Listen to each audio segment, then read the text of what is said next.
Network channel में आपका स्वागत है। धुलिया जिला उर्दू पत्रकार संघ व यूनाइटेड धुले फोरम डेमोक्रेटिक की तरफ से आज़ाद समाज पार्टी के अध्यक्ष मुजाहिद आनंद लोंढे का सत्कार किया गया। आनंद लोंढे ने 20 नवंबर को संवैधानिक तरीके से हज़रत टीपू सुल्तान की जयंती धुलिया शहर में बनाई। मुजाहिद आनंद लोंढे ने संविधान को पढ़ा और संविधान में हज़रत टीपू सुल्तान की तस्वीर लगी हुई है, तो फिर आनंद लोंढे ने संविधान का हवाला देकर हज़रत टीपू सुल्तान की जयंती बनाई और प्रमुख मांगनी भी शासन से की है कि हज़रत टीपू सुल्तान की स्मारक धुलिया में बनाई जाए। इस बात को ध्यान में रखते हुए धुलिया जिला उर्दू पत्रकार संघ और यूनाइटेड धुले फोरम डेमोक्रेटिक की तरफ से आनंद लोंढे का सत्कार किया गया। अब इस बात से मुसलमानों को सबक लेना चाहिए कि हर बार स्वतंत्र सेनानी की जयंती सब ने मिलजुल कर बनानी चाहिए। दोस्तों, हमारे चैनल को सब्सक्राइब करें, लाइक करें और शेयर करें। ये उन्हीं की आज़ाद समाज पार्टी के एक कार्यकर्ता, एक नेता, एक वर्कर है और ये बहुत ज़रूरी वक्त की ज़रूरत थी कि जिस वक्त मुल्क के ऊपर जहाँ फिरका परस्त हावी हो चुके हैं और धीरे धीरे सबसे पहले तो मुसलमानों को टारगेट किया। मुसलमानों की जो मुजाहिदे आज़ादी रहे हुए हैं उन लोगों तक टारगेट करने से पीछे नहीं हट रहे। जो माफी वीर हैं उन लोगों का सत्कार किया जा रहा है, उन लोगों ने संसद में तस्वीरें लगाई जा रही है। जो मुजाहिदे आज़ादी है टीपू सुल्तान जैसे, उन लोगों को बदनाम किया जा रहा है धर्मों का आड़ लेकर, जबकि सच बात कुछ और थी।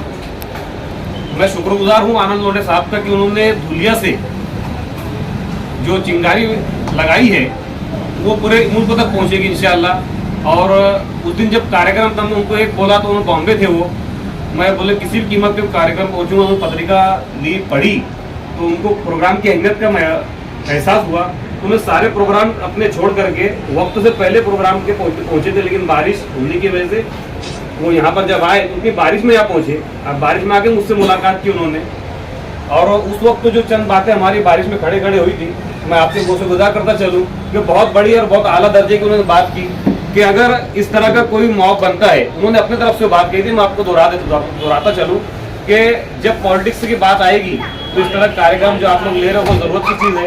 इसलिए IG साहब आए हुए हैं, IG साहब जो प्रयत्न कर रहे हैं उसमें हमारा पूरा सहकारी है और अगर वक्त पड़ा तो हम हमारी पार्टी इस इत्तेहाद के लिए और किसी वाजिब आदमी के लिए हम लोग साथ में खड़े रहेंगे। हम उस जगह हमारा कैंडिडेट नहीं देंगे, हम उसके लिए जिता कर लाने की पूरी कोशिश करेंगे। इसलिए मैं उनका इस ताल्लुक से शुक्रगुजार हूँ कि उन्होंने इतनी बड़ी कुर्बानी देने की बात की है और उनका जो इंटेंशन है, जो मकसद है, वो उन्होंने आप समाज के सामने रखा हुआ है। आज हर कोई ये चाहता है कि मेरी पार्टी बड़ी बनाऊँ, मैं कुछ तो भी आगे बढ़ूँ, मैं कुछ लीडर बनूँ, लेकिन उन्होंने कुछ नई दिशा दी है और कुर्बानी पेश करने की बात की है और उन्होंने हम सभी को एक राह दिखाई है कि पढ़ना चाहिए।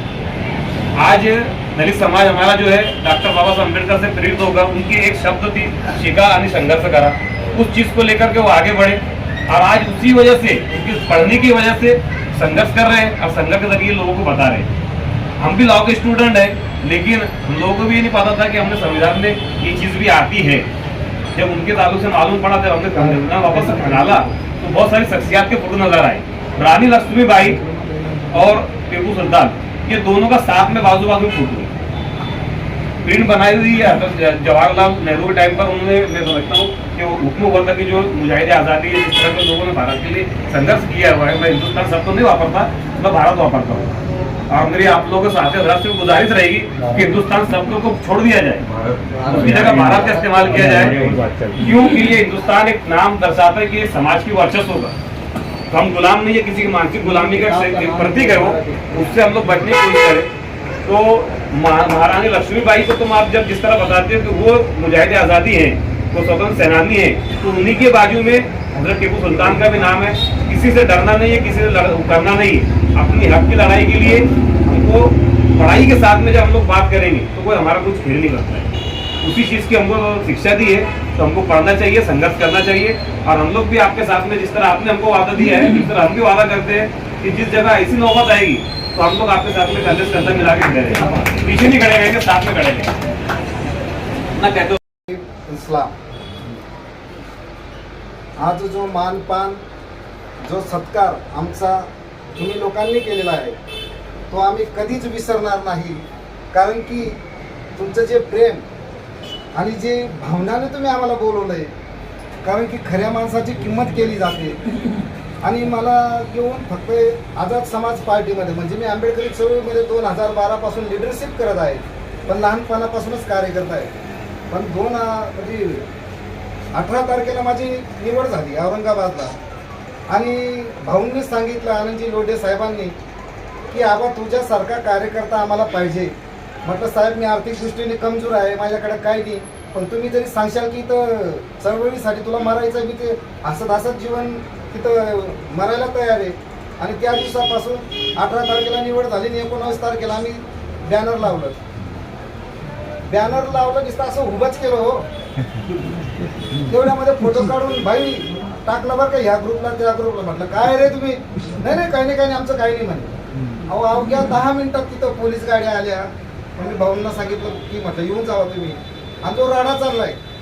तर आम्ही विचार करतोय की डॉक्टर बाबासाहेब आंबेडकरांनी स्वतः मान्यता दिली भारतीय संविधानमध्ये की झाशीची राणी आणि टिपू सुलतान हे लढत असताना यांना वीरगती प्राप्त झालेली आहे.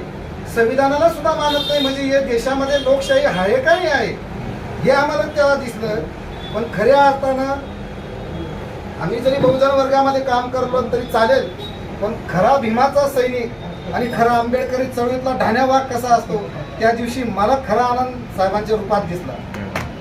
कारण की सोपानं एवढं प्रशासन सोबत लढलेलं आणि आनंदाचा दिमाग शार्प आहे एकदम. अहो जिथं फ्रीमध्ये बॅनर लावायचो मी, आनंदाला बोलले आबासाहेब तुम्ही मी जेवढं सांगेल तेवढं करा. म्हटलं बोला, म्हणजे त्याचं परमिशन घ्या. म्हटलं चला ठीक आहे. मला वाटलं बरं बॅनर लावायचं असं 1500 रुपये परमिशन, 3500 रुपये परमिशनचं. तर आनंदाला तुम्ही 3500 रुपये देतात ही सोपी गोष्ट नाही, आणि ते बी एका मिनिटात. म्हणजे आबा तुम्ही थांबा परमिशन घ्या. आता तू परमिशन देणार ते येणं बी त्याला बी कळलं नाही बॅनर कसं आहे काय. सपासप परमिशन दिली. म्हटलं नीट वाचलं का या अगोदर काय नाही का हरकत नाही, प्रॉब्लेम नाही, तुम्ही टॅक्स भरताय, आम्हाला काय टॅक्सची घेणे ते नाही. म्हटलं तू गेला आता परमिशन घेतली, बॅनर वगैरे लावले. म्हणे तुम्ही परमिशन घेतली का, लगेच चिट्टा. अरे तिच्या आला म्हटलं 3500 रुपये ते होते का पोलिसांना. म्हटलं हे 3500 रुपये ते होते. म्हणे परमिशन यांच्याकडनं घेतली. एवढे राडे चालले. त्या दिवशी बॅनर उतरायचं तर मग एका आठवड्यावर जातो. ज्या वेळेस साधारणतः 4 महिन्यापूर्वीची गोष्ट असेल की ठरवलं की टिपू सुलतान यांची जयंती साजरी करायची आहे. कॅलेंडर पहिले पाहिलं, जेव्हा त्यांच्याबद्दल अभ्यास केला तर ती नोव्हेंबरची तारीख दिसली डायरेक्ट. नोव्हेंबर मधलं म्हणजे खूप लांबचा पल्ला येतो. तोपर्यंत जेवढा त्यांचा अभ्यास करता येईल इतका आम्ही त्यांचा अभ्यास केला. तर याच्यात काही महत्वाच्या गोष्टी सापडल्या.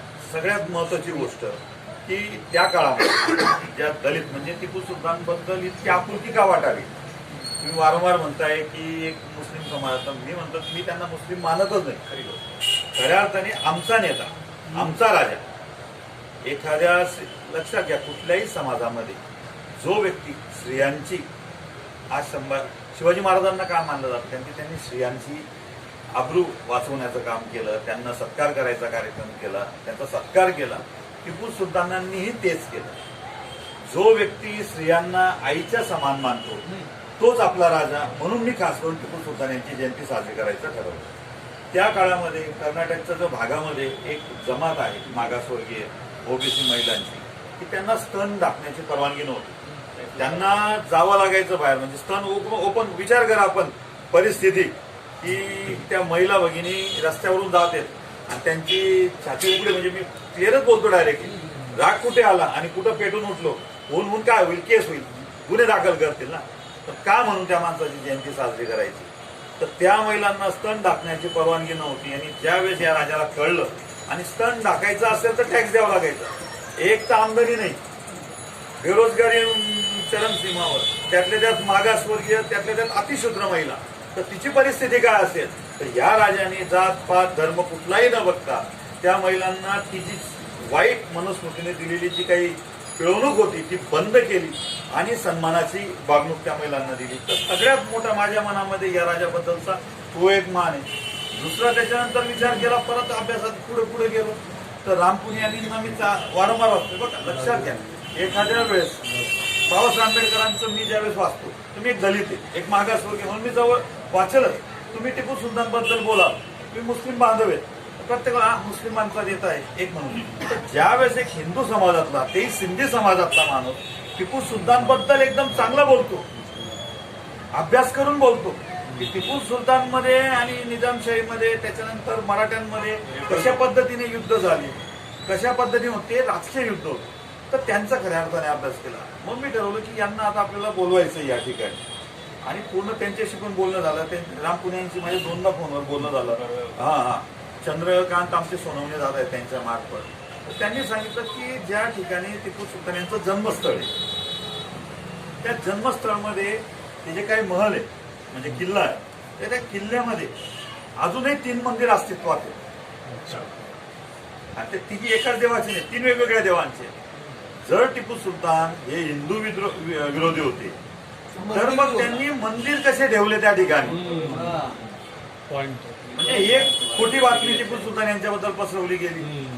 दुसरा विषय होता की टिपू सुलतान यांनी मंदिरं तोडली, अमुक तोडली. तर मराठ्यांनी ज्यावेळेस टिपू सुलतान हे हरत नव्हते, तर परत येताना मराठ्यांमधली जी काय पेशव्याची फौज होती त्यांनी येताना मंदिर तोडलं होतं. त्या मंदिरला दुरुस्तीसाठी टिपू सुलतान यांनी दान दिलेलं आहे. हा इतिहास आहे, हा आपल्याला माहिती पडत नाही. तेव्हा त्यांच्याबद्दल एक आदर आहे. एकदम सुप्रसिद्ध लेखक, ऍक्टर गिरीश कर्नाड, आपण सगळ्यांना ओळखतो. गिरीश कर्नाड त्यांनी लिहिलंय, कोट केलेलं आहे, जर टिपू सुलतान हे हिंदू राहिले असते तर त्यांचं स्थान तितकंच मोठं राहिलं असतं जेवढं शिवाजी महाराजांचं आहे. फक्त मुस्लिम म्हणून टाळण्यात आलं. तर आपलं कर्तव्य, एक संविधानवादी म्हणून माझं कर्तव्य, मला वाटलं की टिपू सुलतान यांना पुढे आणायला पाहिजे आणि निडर पद्धतीने ही जयंती साजरी करायला पाहिजे. सुरुवातीला जसं आबांनी सांगितलं, आम्ही औरंगाबादहून निघालो. औरंगाबादहून निघाल्यानंतर आबांना म्हटलं, आबा आपल्याला असं असं करायचंय, पण धमाका करून जयंती साजरी करायची. तर ते एका कोपऱ्यात जयंती साजरी केली, ती कोणाला कळणार नाही. आणि तो आपला पिंड नाही, कोपऱ्यात काम करायचं. कोपऱ्यात काम करणारे जे काही 2 नंबरवाले, आपण 2 नंबरवाले नाही, आपण चौकात काम करू म्हटलं. आणि चौकात म्हणजे जे धुळ्याचं जे नाक म्हटलं जातं महानगरपालिका, त्या चौकात साजरी करूया. मग त्याच्यामध्ये आम्ही बॅनर छापायची तयारी केली. आता याची इथून पुढे स्टोरी स्टार्ट होते. आता हे भाषण, किसी शायर ने इनके बारे में जो गोया गो किया है कि कलम की नोक से अल्फाज के खंजर बनाता हूँ, जिगर को चीर कर रख दे वो अक्षर बनाता हूँ, और मैं मुफलिस हूँ ज़मीं कोई खरीदी नहीं मैंने, मैं किरदार से लोगों के दिलों में घर बनाता हूँ. मैं आप लोगों के सामने ये बात रखने, सबसे मेरा आने का यहाँ मकसद ये है, मेरे पास अल्फाज ज़्यादातर कंटेंट नहीं है, लेकिन आनंद लोने साहब जो है, मैं इनसे बहुत मुतासिर हुआ, बहुत इतना मुतासिर हुआ क्योंकि इन्होंने जो दस्तूर हिंद है, जो संविधान है, कॉन्स्टिट्यूशन ऑफ इंडिया, इसके अंदर जो इन्होंने एक चीज़ बताई है कि जिस चीज़ से हम लोग जो दिक्कत महसूस करते हैं कि मुझे जो संविधान, जो स्वतंत्र सेनानी है, इन्होंने अंग्रेजों के खिलाफ बिल्कुल बढ़ चढ़ कर लड़ा है, और आज हम उनका नाम लेने में कतरा रहे हैं, आज हम उनकी जयंती मनाने में कतरा रहे हैं, आज हम उनको सामने लाने में कतरा रहे हैं. तो इन्होंने एक हिम्मत, एक हौसला, एक इंकरेजमेंट हमारे अंदर ऐसी डाली है कि भारत का संविधान ही हमें इजाज़त देता है कि ये स्वतंत्र सेनानी है. तो हमको आगे बढ़ करके, है ना, इनकी, क्योंकि हम इनका नाम लेंगे तो इनका नाम जिंदा रहेगा. इनके साथ साथ और भी बहुत स्वतंत्र सेनानी हैं, हमको सभी को जिंदा रखना है ताकि हमारी आने वाली नस्लें जो है ये सीख पाए, ये समझ पाए कि आज़ादी कोई छोटे बच्चों का खेल नहीं है. जब आज़ादी हासिल की जाती है तो उसमें कई कुर्बानियाँ गंवानी पड़ती हैं. लिहाजा मैं आनंद लोंढे साहब का बहुत तहे दिल से, अमीर दिल की गहराइयों से शुक्रिया अदा करता हूँ कि उन्होंने जो है हमारे अंदर एक रूह होती है, और उन्होंने एक मैसेज भी दिया है कि हम सबको मिलजुल कर काम करना है, हम सबको मिलकर चलना है ना. इसलिए मैं आखिरी में इस शेर में अपनी बात को खत्म करता हूँ कि पलट पलट पर उसी पर वार होता है, पलट पलट कर उसी पर वार होता है जिनकी सफ़ों में इंतशार होता है, और आदमी हो, जानवर हो या हो कोई परिंदा, भटक गया तो यकीनन शिकार होता है.